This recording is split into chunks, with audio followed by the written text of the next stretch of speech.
കപ്പക്കിഴങ്ങിന്റെ ചില ഗുണങ്ങളും അത് കഴിക്കുമ്പോൾ നാം ശ്രദ്ധിക്കേണ്ട ചില കാര്യങ്ങളും.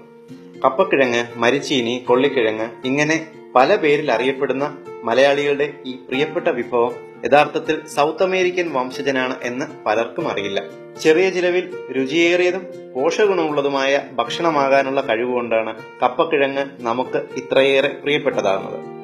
നമ്മുടെ ഭക്ഷണക്രമത്തിൽ കപ്പക്കിഴങ്ങ് ഉൾപ്പെടുത്തണം എന്നാണ് എത്നിക് ഹെൽത്ത് കോഡ് നിങ്ങളോട് സജസ്റ്റ് ചെയ്യുന്നത്. ഇതിന്റെ പ്രധാന ഗുണങ്ങൾ എന്തൊക്കെയെന്ന് നോക്കാം. ഏറ്റവും കൂടുതൽ കാർബോഹൈഡ്രേറ്റും പ്രോട്ടീനും കാൽഷ്യവും നിറഞ്ഞ ഭക്ഷണമാണിത്. രോഗപ്രതിരോധ ശേഷി വർദ്ധിപ്പിക്കുന്നു, ഹൃദ്രോഗത്തെ ചെറുക്കുന്നു, കോശങ്ങളിലെ DNA കേടുപാടുകൾ പരിഹരിക്കുന്നതിലൂടെ പ്രായാധിക്യം ചെറുക്കുന്നു, ക്യാൻസറിനെ തടയുന്നു. ആഴ്ചയിൽ ഒരിക്കലെങ്കിലും ഇത് കഴിച്ചാൽ യുവത്വത്തെ തിരിച്ചു കൊണ്ടുവരും എന്ന് സൗത്ത് ചൈനയിലെ യൂണിവേഴ്സിറ്റി ഓഫ് ടെക്നോളജി തെളിയിച്ചിട്ടുണ്ട്. ഇതിൽ ധാരാളം പൊട്ടാസ്യം അടങ്ങിയിട്ടുള്ളതുകൊണ്ട് രക്തസമ്മർദ്ദം കുറയ്ക്കും, വൃക്കകൾക്ക് അത്യുത്തമം, ഓർമ്മശേഷി വർദ്ധിപ്പിക്കും, അൽഷിമേഴ്സ് രോഗത്തെ ചെറുക്കും. ഇതിൽ ധാരാളം കാൽഷ്യം അടങ്ങിയിട്ടുള്ളതുകൊണ്ട് എല്ല് തേയ്മാനം, ബലക്കുറവ് എന്നിവയ്ക്ക് വളരെ ഫലപ്രദമാണ്. കപ്പ കഴിച്ചാൽ പ്രമേഹ രോഗം കൂടുമെന്ന വിശ്വാസം പൊതുവെ മലയാളികൾക്കുണ്ട്. എന്നാൽ അറിയുക, ധാരാളം ഫൈബർ അടങ്ങിയിട്ടുള്ളതിനാൽ ഇത് പ്രമേഹ രോഗികൾക്ക് കഴിക്കാവുന്ന ഭക്ഷണമാണ്. 2006 ആഫ്രിക്കയിൽ നടത്തിയ പഠനത്തിൽ പതിവായി കപ്പ കഴിക്കുന്നവരിൽ പ്രമേഹ രോഗത്തിന്റെ തോത് കപ്പ കഴിക്കാത്തവരെ അപേക്ഷിച്ച് വളരെ കുറവാണ് എന്ന് കണ്ടെത്തുകയുണ്ടായി.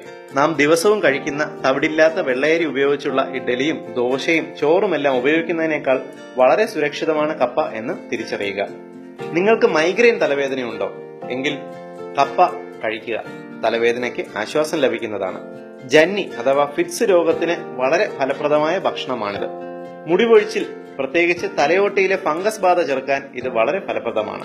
ഇനി കപ്പക്കിഴങ്ങ് കഴിക്കുമ്പോൾ ശ്രദ്ധിക്കേണ്ട ചില കാര്യങ്ങൾ കൂടിയുണ്ട്. കപ്പക്കിഴങ്ങിൽ ഹൈഡ്രജൻ സയനൈഡ് എന്ന ഒരു വിഷ സംയുക്തമുണ്ട്.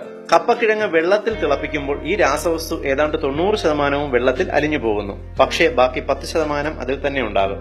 ഇത് നിർവീര്യമാക്കാൻ പ്രോട്ടീൻ അടങ്ങിയ ഭക്ഷണങ്ങളായ ഇറച്ചി, മീൻ എന്നിവ ചേർത്ത് കഴിക്കുക. നിങ്ങൾ വെജിറ്റേറിയൻ ആണെങ്കിൽ കപ്പയോടൊപ്പം പയറോ ബീൻസോ കടലയോ കറിവെച്ച് ഉപയോഗിക്കുക. ഈ പ്രോട്ടീൻ ഭക്ഷണത്തിലെ നൈട്രൈറ്റുകൾ കപ്പക്കിഴങ്ങിലെ രാസവസ്തുവിനെ നിർവീര്യമാക്കും. മലയാളികളുടെ ഇപ്പോഴത്തെ